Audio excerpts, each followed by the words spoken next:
Do you know the story of Mack Ingram, the black man who was accused of reckless eyeballing? What is reckless eyeballing? It is the improper looking at a white person with sexual intent or looking at a white person for too long.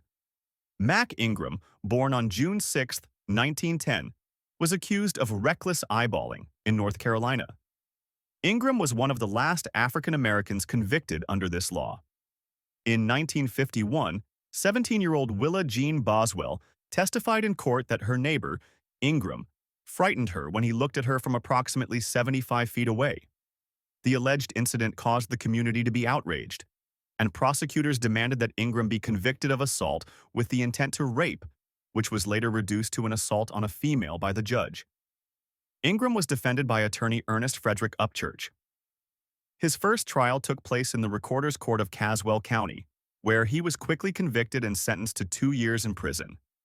However, his attorneys immediately appealed the decision, moving the case to the Superior Court. The second trial, held in November 1951, saw a jury composed of 8 white jurors and 4 black jurors, a rarity in the Jim Crow South. Once again, Willa Jean Boswell took the stand, testifying with the same certainty as before.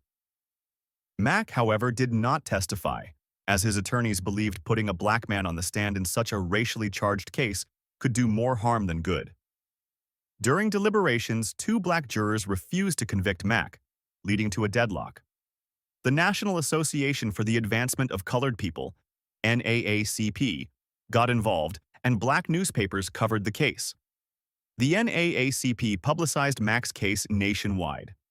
They released booklets detailing his story, showing him as a father and a hard-working man, not the threat he was painted as in court. Donations poured in from across the country to support his legal defense. Even international supporters, including someone from Chile, sent money.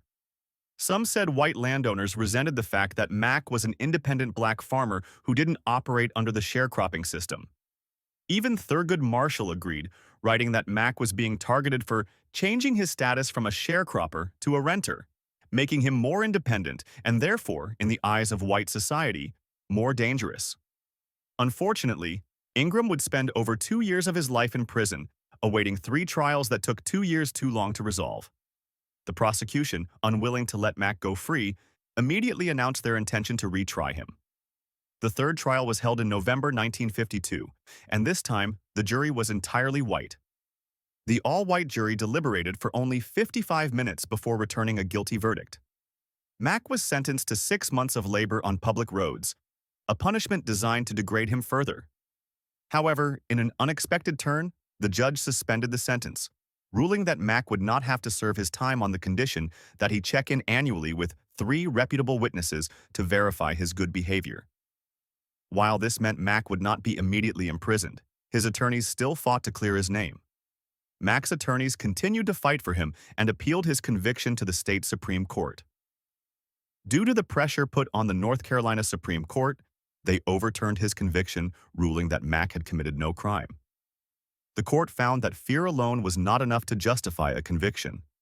It cannot be said that a pedestrian may be assaulted by a look, however frightening, from a person riding in an automobile some distance away. He may have looked with lustful eyes, but there was the absence of any overt act. Though legally free, Mack never truly recovered. Jim Crow and a lie had taken everything from him. He died in 1977 at the age of 67, a man who had survived but never truly lived free from the shadow of what had been done to him. At the time of his death, Mack was no longer a farmer. He was working in a tobacco factory in Virginia. Willa Jean lived until 2012, respected in her community, teaching Sunday school. Whether she ever regretted her accusation is something we'll never know. If you enjoy this story and want to watch more, subscribe to our page.